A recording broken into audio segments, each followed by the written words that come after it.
Excavator চালিয়ে নেহেরুর বিশাল প্রতিকৃতি ক্ষতিগ্রস্ত করার অভিযোগ কাছাড়ের লক্ষ্মীপুরে। ভারতের প্রথম প্রধানমন্ত্রী জওহরলাল নেহরুর প্রতিকৃতিকে কেন্দ্র করে অবাঞ্ছিত ঘটনা ঘিরে বিতর্ক লক্ষ্মীপুরে।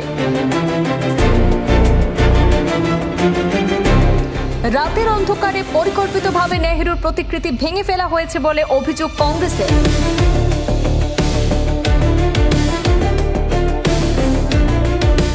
রাজনৈতিক উদ্দেশ্য প্রণোদিত ঘটনার অভিযোগ তুলে দোষীদের দ্রুত গ্রেপ্তারের দাবি জানিয়ে দুদিনের সময়সীমা বেঁধে সতর্কবার্তা লক্ষ্মীপুর কংগ্রেসের।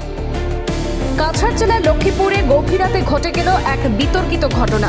এসকেভেটর চালিয়ে ভারতের প্রথম প্রধানমন্ত্রী জওহরলাল নেহরুর তৈরি করা বিশাল প্রতিকৃতি ক্ষতিগ্রস্ত করার অভিযোগ ঘিরে রাজনৈতিক মহলে তীব্র প্রতিক্রিয়া সৃষ্টি হয়েছে।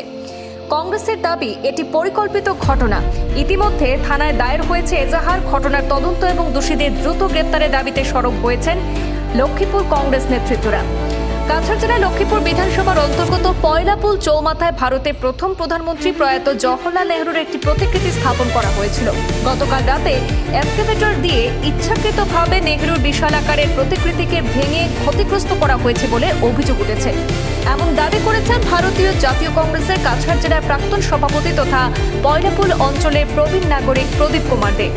সাংবাদিকের মুখোমুখি হয়ে তিনি অভিযোগ করে বলেন যে এই ঘটনাটি পরিকল্পিতভাবে করা হয়েছে। পয়লাপুল মার্চেন্ট অ্যাসোসিয়েশনের স্থাপিত সিসিটিভি ক্যামেরায় স্পষ্টভাবে দেখা গেছে যে এসকেভেটর ব্যবহার করে প্রতিকৃতিটি ভেঙে দেওয়া হয়েছে বলে তার দাবি। তিনি বলেন, এমন ঘটনা কোনোভাবেই মেনে নেওয়া যায় না এবং ঘটনার সঙ্গে জড়িতদের চিহ্নিত করে আইন অনুযায়ী কঠোর ব্যবস্থা নেওয়ার আহ্বান জানান। লক্ষ্মীপুর কংগ্রেস দলের পক্ষ থেকে ঘটনার পূর্ণ বিবরণ জানিয়ে লক্ষ্মীপুর থানায় একটি এজাহার দায়ের করা হয়েছে। এই প্রসঙ্গে সংবাদ মাধ্যমকে কংগ্রেস কর্মীরা জানিয়েছেন যে আগামী দুদিনের মধ্যে তদন্তের অগ্রগতিতে দোষীদের আটক করতে পুলিশ সক্ষম না হলে তারা বিষয়টি নিয়ে গণতান্ত্রিক আন্দোলনের পথে যাওয়ার কথা বিবেচনা করবেন বলে মন্তব্য করেছেন লক্ষ্মীপুর কংগ্রেসের সদস্যরা। খুব সকালবেলা ঘুরে লাল বাহাদুর সিং, আমাদের লাল সিং ও আমাকে খবর দেয় বলাপুরের স্ট্যাচুটি পড়ে আছে। তা আমি শোনার সঙ্গে সঙ্গে এসে দেখে যে এটা ওইদিকে উত্তর দিক থেকে দক্ষিণ দিক থেকে উত্তর দিকে মাথাটা পড়ে আছে এবং বডির উপরে আমি একটা স্পটও পাই। এরা আমার তখনই ডাউট হয় এটা কেউ বা তারা এটাকে ধাক্কা দিয়ে ফেলেছে, এমনিতে পড়ে না।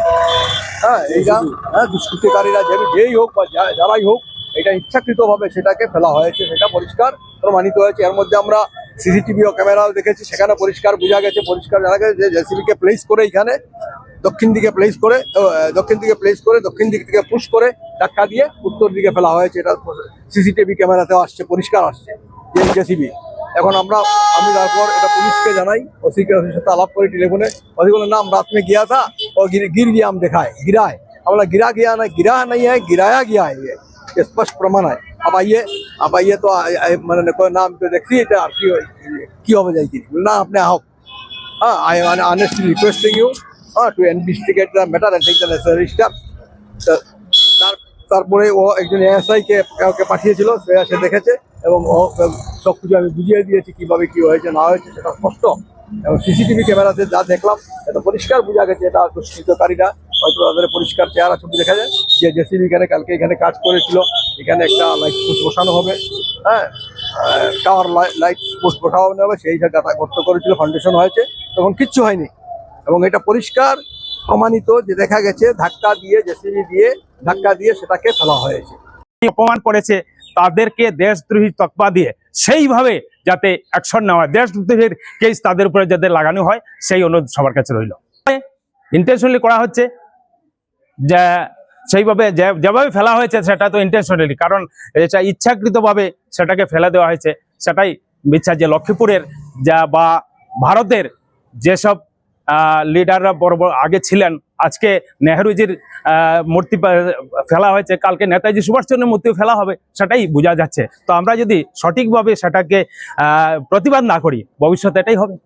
কোনো বড় নেতার ইশারা ছাড়া এইভাবে একদম প্রকাশ্যে রাত্রি 11টায় এভাবে মূর্তি ভাঙা যায় না বা যাবে না। আমার মনে হয় এটা কোনো বড় নেতার ইশারাই কাজ হয়। 100% রাজনীতিকই হিংসা হতে পারে। নেহরুজি তো ভারতবর্ষের প্রথম প্রধানমন্ত্রী ছিলেন। উনি কংগ্রেসেরও প্রধানমন্ত্রী ছিলেন না, বিজেপিরও প্রধানমন্ত্রী ছিলেন, উনি ছিলেন ভারতবর্ষের প্রধানমন্ত্রী।